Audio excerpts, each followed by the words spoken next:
Hello and welcome to Real Hi-Fi Help. This is about audio brands that I wish I could listen to more, brands that I missed out on. So I think the first place would be high fidelity cables. I heard a lot of good stuff about these cables, but I also heard from some few other people that it was really bad. It was very certain type of sound like MIT cables. I would just like to hear it for myself because I'm just really fascinated with this magnet technology. I believe that there is potentially a lot there to be had. Um, I tried to get a hold of that several times. Yeah, that never happened.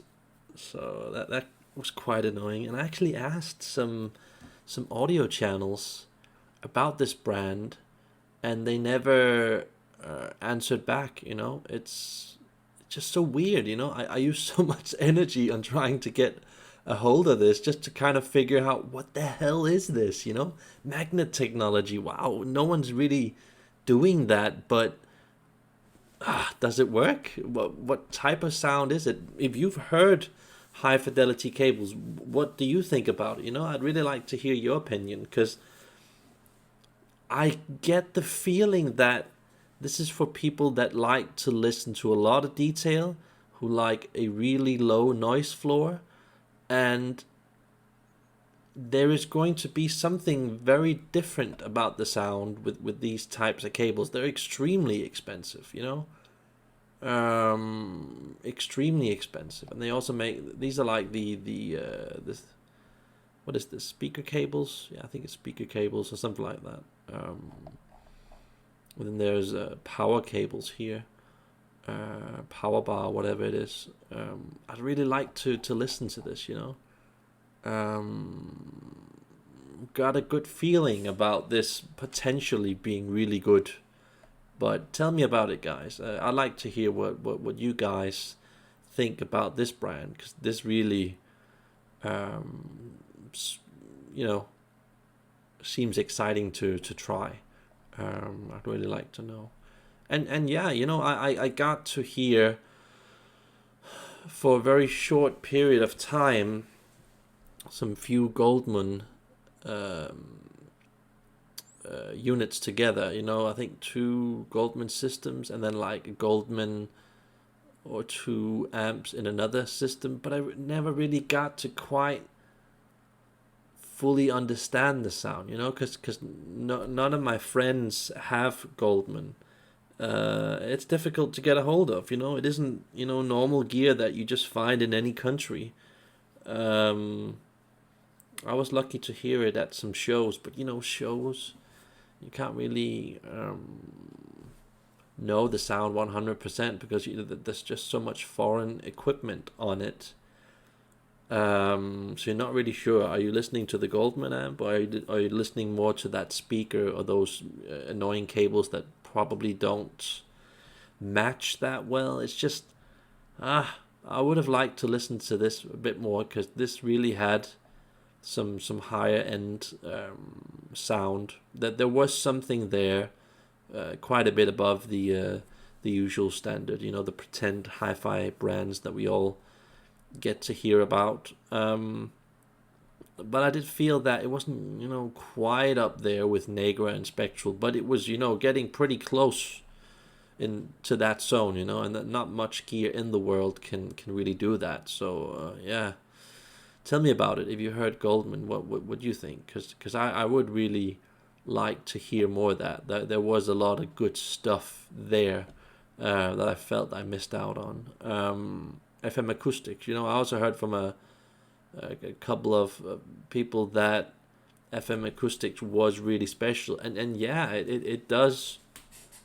It's a very certain type of sound. It's very tuned into some very particular areas. I have a very, very hard time describing it other than it felt a bit like when I had my YBA gear, that you were tuned into some very fine, not stock type of audio store sound. It was up there, you know, it was really up there. Very exclusive. I would have liked to have heard this on more speakers to fully understand what was the FM acoustics gear and what was the other gear that I listened to with it. But there is something there, lots of potential. I would like to hear more of this, without a doubt. And yeah, I also heard from a couple of guys that Conrad-Johnson is pretty good, pretty much up there above the standard, and just never got used to, never got in that situation where I could listen to this gear.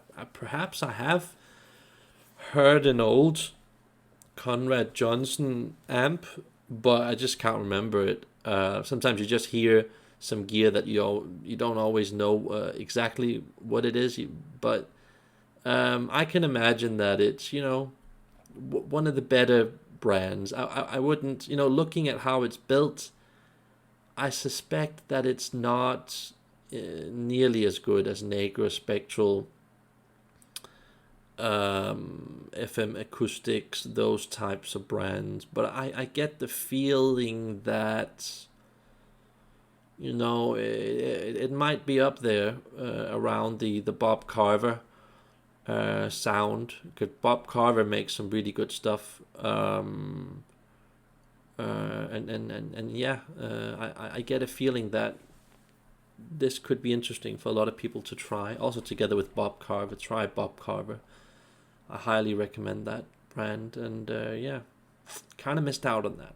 Burmester, did I miss out? Yeah, yes and no. I mean, I would have liked to have heard more setups. I only heard like 3 setups with Burmester, and it was impressive. It was detailed, you know. It had this German type of, you know, solid, I would say bit reserved, detailed type of sound. It was expensive, you know, like you expect expensive gear to sound like. So not really the best top gear I've heard, but without a doubt a lot better than most of these pretend audio hi-fi brands that we always hear about, you know. I feel that I feel that, you know, more people should own gear like this, even though it's not 100% my cup of tea. It had a lot of potential, you know, lots of potential, and I would have liked to have heard more, you know. I would say that it was definitely in that Griffin category, and Griffin, Burmester, the top YBA gear. It's very much around the same area. Of course, very different types of sounds, but, you know, around that class, you know, it felt like there was a lot there to be had. And then Einstein audio, you know, I only tried a tiny bit of this gear, and it was promising. It was good quality, but I wish I had borrowed it home and tested it on my own equipment and heard it at friends' places, so I could have a, you know, a longer, deeper, more intimate listen to this.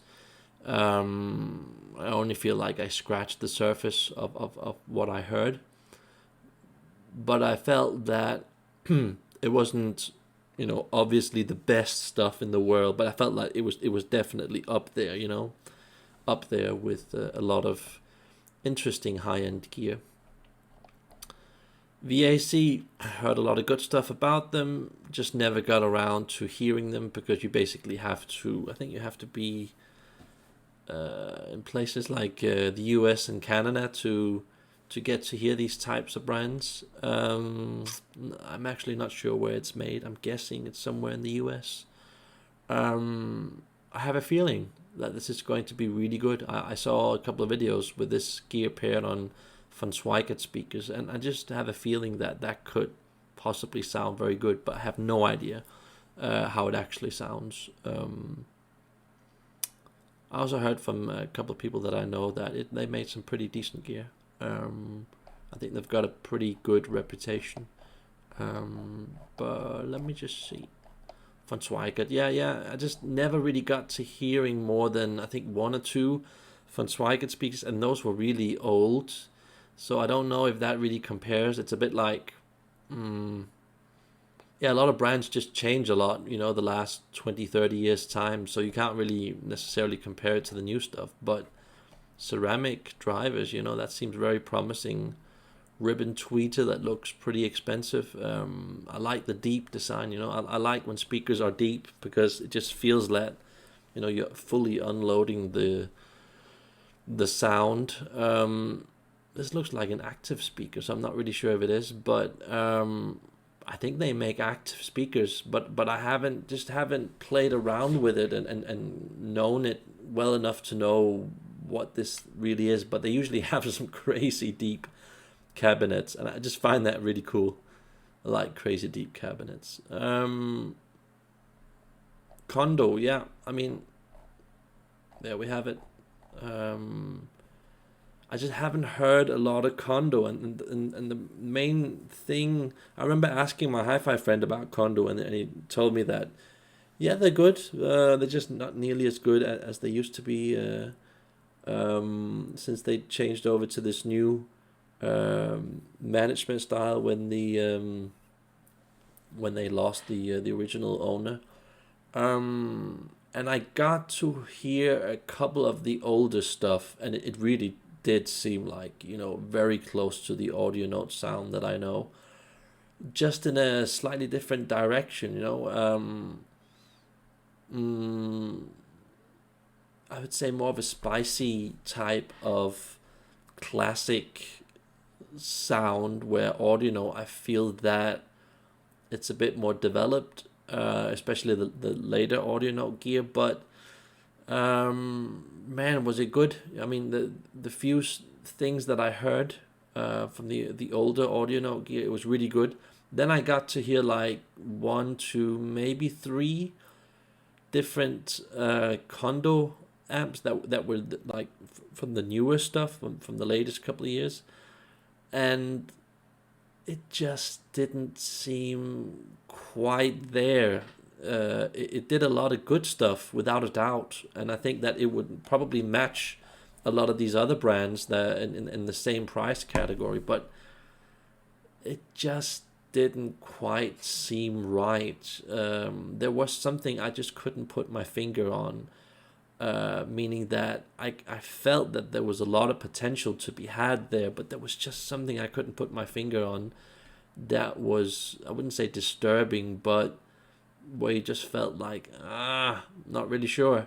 But it's just impossible to get a hold of Kondo gear, because it's just, they don't make a lot of units, and they cost a lot of money, and they usually get shipped over to around the eastern area, perhaps around Japan, and I never get to visit those places. So yeah, I feel like I missed a bit out on Kondo,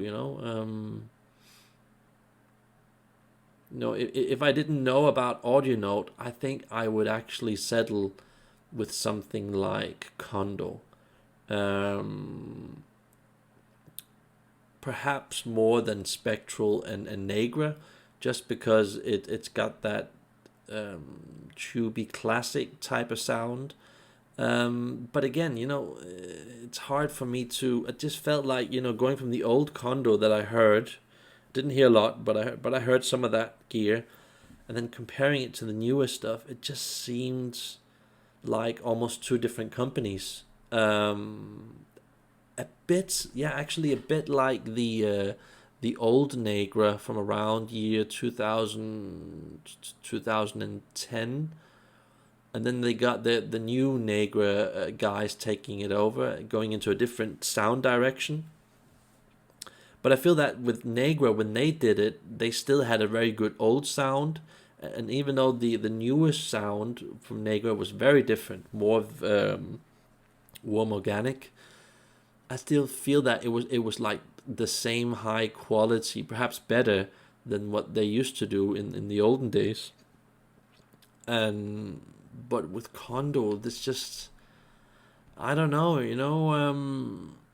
I can't really put my finger on it. It in some ways ridiculously good, but I just haven't played around with it enough to fully understand it. Have a full-blooded Kondo system at home, where you have, everything from basically the source to the amp to the speaker speaking the Kondo language. It's just crazy expensive gear. You can almost never get a hold of Kondo gear. It's just almost impossible to get a hold of. And personally, I feel that the designs are a bit ugly. I like the audio note designs a bit more, but they do intrigue me. There is something about Kondo that really reminds me like a lot about audio note. You could really feel that audio note got shaped from Kondo, and they kind of separated and went their own ways. So you just feel that a lot of that cabling and plugs and transformer quality and cap quality, there's just a lot of that they have in common.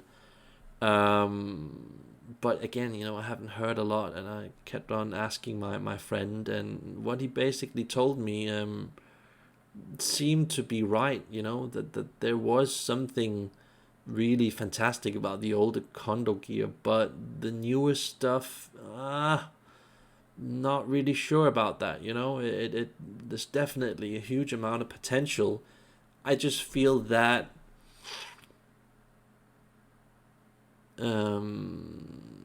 not really my kind of thing. I'm more of an audio note type of guy, but man, definitely one of those top 10 brands in the world, Kondo, even with the newer gear. I would still say that with the newer gear. But yeah, fascinating brand. It's got like a mystical aura around it. You see some weird Kondo setups out there. Accuphase, I heard the old and the new, but I didn't hear a lot of models, and I didn't hear them for a lot of time. I was pressed for time when I listened to this, and I asked my friend about this brand, Accuphase, and he was totally right. There is something magical and special about the old Accuphase sound, and I don't know when it starts and when it stops, when that magical era of Accuphase occurred. But there is something very different with the newer Accuphase sound. I cannot fully understand what's going on, but it seems almost as if what I could hear, that the signal was extended, and it wasn't as free, natural, raw, and flawed like the old Accuphase sound. And I kind of like that more with the old Accuphase sound. I felt that it was left alone, more original, more authentic. And yeah, in a way, it wasn't quite as high resolution and nice and timed and controlled and powerful, but there was something more sincere and authentic about the original Accuphase sound. And when I look in my local online used market area, man, are people just taking a huge amount of money for these older models. People are really sticking on to these used Accuphase amps, and I don't even remember if they make CD players. I think they make CD players and definitely DACs. And there was also something about their older DACs that was quite interesting to me. I wish that when I had started my hi-fi journey, that it was with older Accuphase gear, even though it was pretty expensive off the used market. But I feel that, it's almost as if it's an improved Yamaha Luxman type of sound, more evolved, more rich, more creamy, better structure. Just, it's harder for the brain to... Okay, yeah, talking about Accuphase, there was something special about the older Accuphase sound, even though it was more flawed, more raw, and I would say didn't have quite as good a black level and power to it. there was just something more original and frail, and I wish I could hear more of that, you know. I constantly talk with a lot of hi-fi acquaintances, and I just feel that a lot of them are just wasting their time trying this and that gear, trying to save money. And oh, what about this brand? What about that brand? What about this $500 amp and this $1,000, $2,000, $3,000 amp? And I just wish that a lot of normal people that were messing around with these really poor brands would start off with something like Accuphase. You know, I think you guys probably think I'm a bit snobby, and I am. I am a bit snobby. When you've listened to most things in your life, your dopamine levels in your brain raises, so you can no longer tolerate normal and nice and pretty and cool. It has to have a certain amount of taste and depth that almost, I wouldn't say tricks your brain, but it just is so good your brain can't fully digest it, you know, and you feel that it's constantly something there, and you want to expand on that, you know, want to put another cable on it, another good CD player, whatever. And I felt that, you know, when you start with gear like Accuphase,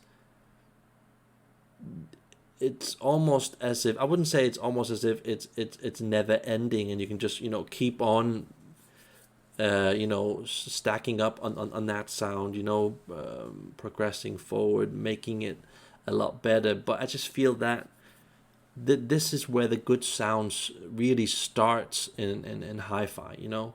A top YBA system, some ear gear, some Jadis, some Accuphase, perhaps a single Macintosh amp that is a lot better than the standard, perhaps.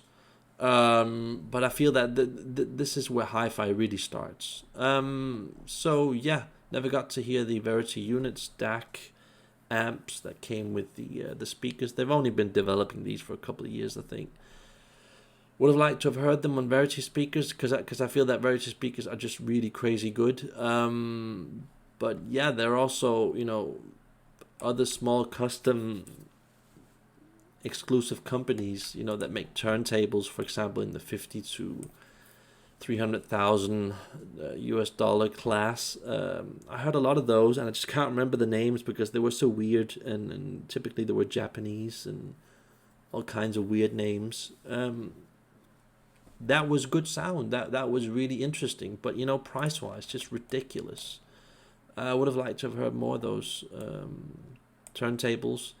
And yeah, some of these custom-made speaker companies, I think I've heard a couple of them because I was just lucky passing by and hearing stuff like that, brands that I've never heard of before. And yeah, I just wish there was more of that stuff that I could have heard. Lawrence Audio only got to hear a couple of their speakers on a couple of systems. Wow, a lot of potential, a lot of life.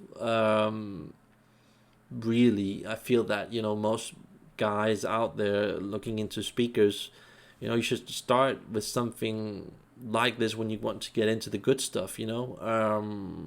I feel a lot of people settle with stuff that come below this level. By the way, I think this is the Rockport. I'm not sure if this is the Rockport speaker behind. I heard that. It's a pretty good speaker. Very good. And again, you know, Karma Audio, fantastic brand, fantastic energy, really crazy amount of detail. You need a really good guy who can set up a proper system in a room for controlling a speaker like this, but just so much potential. Crazy prices, but yeah, I wish I heard more of that stuff. You never get to hear stuff like that in my country. I think it's from the Netherlands or something like that. Really, really interesting brand. And then, you know, there's these extreme high-end speakers in this price category, which also, I heard a couple of them, you know, from brands that you usually don't hear, and I just realized that, wow, you know, a lot of these have a lot of potential. And I wish I could hear more of those. So a lot of stuff for me to look forward to in the future, but you know, I'm probably never gonna own stuff like this. I just wanted to make a video about some of the brands that I almost never cover. Just wanted to let you guys know that these are things that I'm looking forward to listening to in the future. These are the few things that are on my radar that I know about that should be really good. And of course, there are some few other brands that I haven't mentioned, either because mostly because I just can't remember them. I've covered a lot of brands on this channel, but yeah, that's just what I wanted to say with this video. And yeah, if you guys know anything about high fidelity cables, I'd like to hear what you think about. Is it a clinical sound? Is it a warm sound? Does it just do black level and lots of detail, or what is it about? You know, I want to hear more from you guys about that. So that's me logging off, and have a nice day. Bye.